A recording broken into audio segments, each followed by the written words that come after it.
Hi guys, welcome back to my channel. I hope you're all doing well. Today's video is just going to be a good old-fashioned empties video. I try to do these on a monthly basis so that they don't get too overwhelming and they don't end up being really long because there's loads of products to talk about. And as it is now the end of March, I figured it was a perfect time to see what I had finished this month. If you guys are interested in this makeup look, by the way, I have filmed this one. It will probably be up on my channel after this video, I think probably Thursday. So if you haven't already, make sure you hit the subscribe as well as the notification bell so that YouTube will let you know exactly when that video comes out. So I have got my empties bin with me, so let's jump in, see what products I finished this month and whether I would repurchase them or if I think they just belong in the bin. We're gonna start off with some skincare. I have the La Roche-Posay Effaclar face wash. What do they call it? Sorry, purifying foaming gel for oily, sensitive skin. I have been on the hunt for a good face wash for a while now. I've spoken about a few different ones in my empties videos, and at one point I would say I was about 95% sure I would repurchase the Cetaphil one, which I did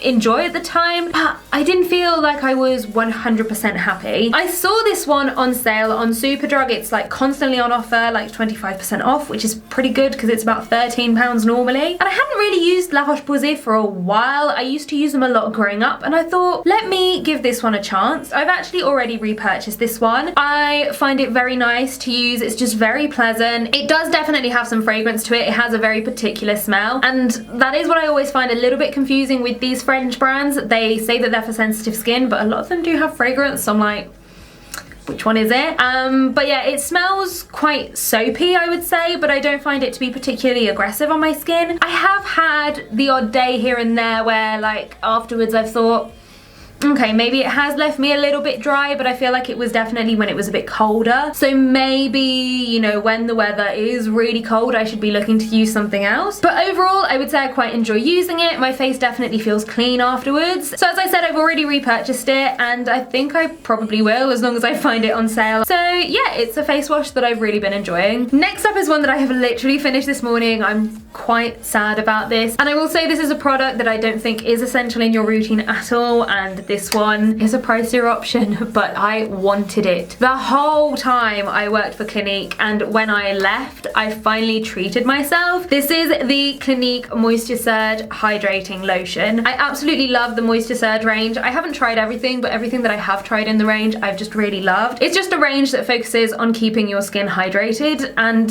that's exactly what this does. I think this product probably came around in response to essences that started coming in from the Asian beauty market, because it's not a toner, it's a lot thicker, but you also wouldn't consider it a serum. It's really nice. I really like the feel of it. It kind of feels like putting really nice water on your face, like water that actually has skincare benefits. Could you just buy a hyaluronic acid serum from the Inky list or the Ordinary? I mean, yeah, you probably could. I really like the feel of this one, but it's just not something that I can afford to repurchase anytime soon. So yeah, not a necessity, but if you just want something that makes you feel a little bit luxurious, it just feels nice. That is literally it. It just feels nice and just gives you that little bit more hydration. So yeah, absolutely love this product.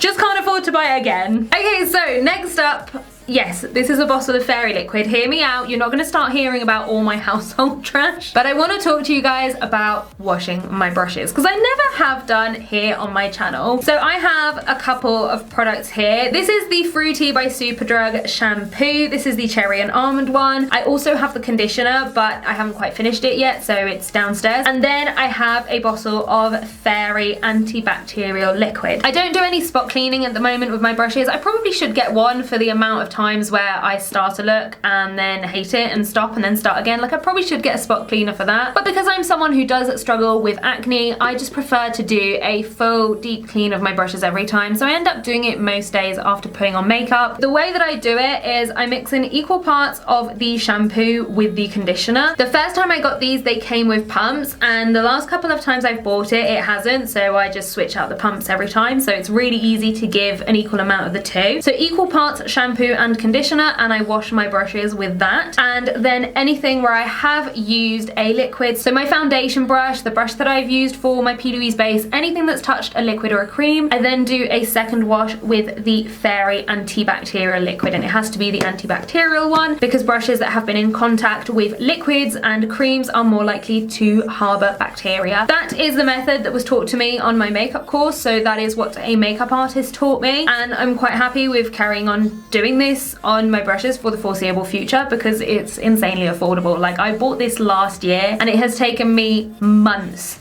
to run out of it. I go through these a lot quicker because I use them more because I use them on all my brushes, but this and the conditioner are insanely cheap and they are often on offer. So yeah, I'm really happy with that technique to wash my brushes. It's super affordable. I don't see any reason to change it anytime soon. Okay, this might be a bit of a controversial one. I have the Bobbi Brown face base. I feel like everyone who uses this loves this. It's very popular as a base under makeup, as a primer. I actually got it when I was doing my makeup course when I was starting to build a kit because I thought I'd be going out and doing freelance makeup. Obviously with everything that happened last year, that just hasn't happened. So rather than letting it go to waste, I just ended up using it on me, and I'm just not a fan. I'm sorry. I know it's so popular. It's just a very thick cream, and I mean, it is meant to be rich. It's called the Vitamin Enriched Face Base. Like, I'm not expecting a really lightweight gel moisturizer, and I would say it does absorb into the skin fairly quickly considering how thick it is. As someone with oily skin,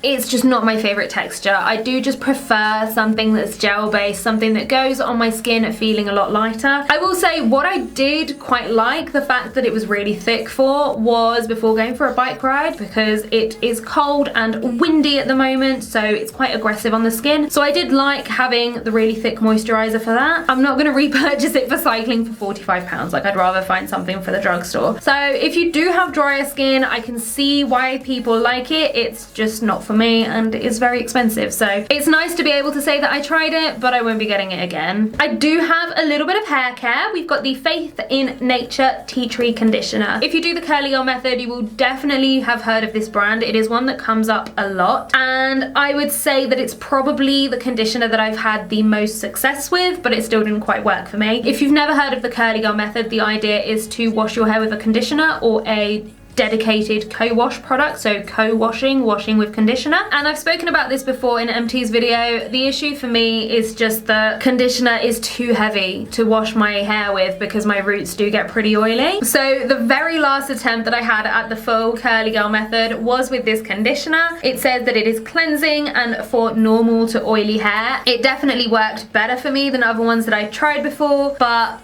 it still didn't do the trick, and I've just decided that shampoo works best for me. Just to finish it up, I ended up using this one as a leave-in conditioner because you don't have to use a dedicated leave-in conditioner. You can just use your normal conditioner, and I would say it was fine. Like, it did what it needed to, but my ends are more damaged. They've been bleached. They need something more hydrating, something with more protein, so it didn't do everything I needed it to, but it was fine for finishing it up. So while I'm not going to be repurchasing this, I will say if you are someone doing the curly girl method and you are really struggling with washing your hair because products are too heavy, try this one. It is lightweight, it's aimed at oilier hair, it's got the tea tree there. This could be one that would work for you, but unfortunately co-washing just isn't for me. Next up, we have another nice expensive product that I really enjoyed, and I really want to repurchase this one, even though it's like £33 a tube, and I definitely can't afford that at the moment. This is by Clarins. It is the Moisture Rich Body Lotion. I got this in a Christmas gift set last year. It was on offer for Boxing Day, and at the time I had my employee discount on top, so I got this gift set for a stupidly low price, and this lotion was a full size, and oh, guys, it is the most beautiful body lotion ever. It's lovely and thick, and it's really hydrating, but it doesn't take too long to absorb into the skin. Like, I'm using a Dove one at the moment that is far thinner, but just kind of lingers on the skin a bit more. I really don't feel like I got that with this one, and I really love this one, and I want to get it again. I did an Empties video where I mentioned the salicylic acid body wash by Revolution, and how when I started using it, the skin on my arms felt a lot smoother, and I felt like it probably helped a lot. I think this also helped so much, because I feel like whenever I stop using this and switch to something else, the skin does get a little bit more rough and bumpy again. So this I'm definitely aiming to repurchase at some point. I need to find a dupe. I feel like I found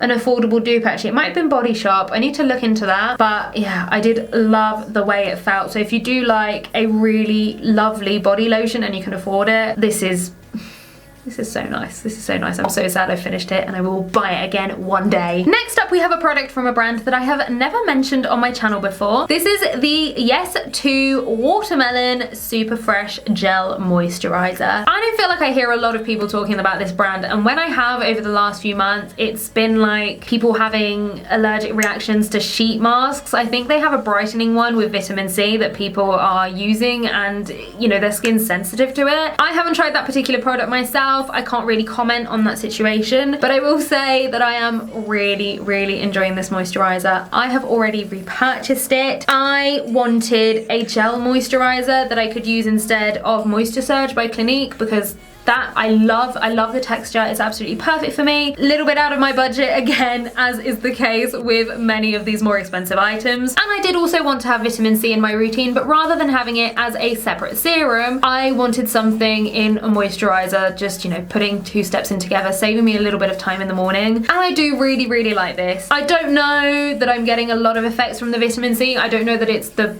best moisturizer for vitamin C. I doubt it is, and I do feel like it's a little bit difficult to see on my skin because I do get acne, I do scab so easily that I feel like it's hard to see progress with some actives sometimes. But even though that is the case, I have repurchased this because I do think the texture is really similar to Moisturiser. It is that lovely gel moisturizer that just feels like it turns into water as you put it on your face, you know, similar to something like this. Yeah, I just find the texture really nice. It's hydrating enough, but it's not too much either. So for me, with my oily skin, very happy with that. And it's also really affordable. I think it's only about £11. So yeah, I'm happy to keep repurchasing this one. I feel like it is a good daytime moisturizer for me, and it smells, oh, it smells so lovely. It just smells of watermelon. Like, you really can't go wrong with that. I will just say with this one, because it does have a form of vitamin C in it, patch test it just in case. I've not had any irritation from it. It's felt super gentle on my skin, but you know, always best to patch test these products just in case. And now for the last product, which is skincare again. This is from Beauty Bay's own skincare range. This is the SkinHit Soothing Serum with niacinamide and copper. They do have a couple of niacinamide serums, I think. This particular one is for tackling excess oil and clogged pores, which sounded like something that would really help me out with my acne. When I first used it though, I was worried it was actually breaking me out. I introduced it around sort of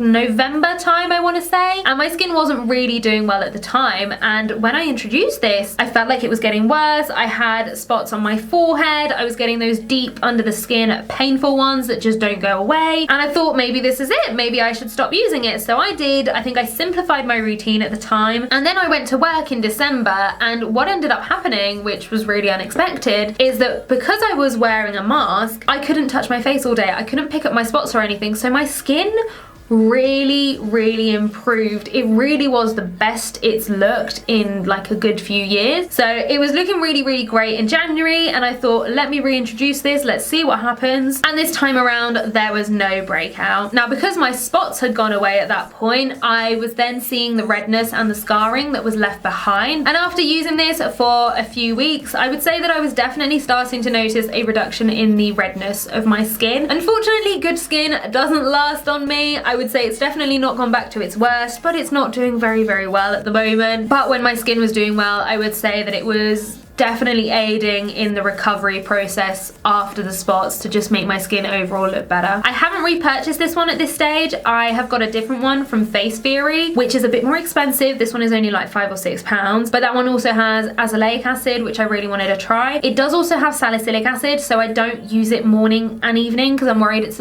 gonna be a bit much for my skin. I just use it in the evening, but I am tempted to repurchase this one for in the morning, because right now I don't have any actives in the morning. I was using the lotion, and then I use the vitamin C moisturizer, so I feel like I might get this one again because it is so affordable and I felt like it was doing something. But if you do want to try niacinamide, I mean, there's so many options out there nowadays. The Ordinary, the Inky List, I think Boots do an affordable one as well. So if one of the other options hasn't worked for you, this one is definitely there as an option for you to try. So that wraps up this month's Empties, guys. I feel like I've done well on finishing some of these products, especially finishing things like this one that like I've had for a while and just kind of needed to go. No makeup this month, but I think I will have some next month. I've got loads of bits that I need to work on finishing finishing up, but I feel like that's going to be a lot easier once the real world opens up a bit more again and I'm wearing makeup on a daily basis. So hopefully I should have some makeup products to update you on very soon. If you enjoyed today's video, guys, then do as always, please give it a big thumbs up. Leave me a comment letting me know what you thought of it. And if you haven't already, then do please make sure that you hit the subscribe button as well as the notification bell so that you don't miss out on any of my future videos. And I'll see you all on the next one.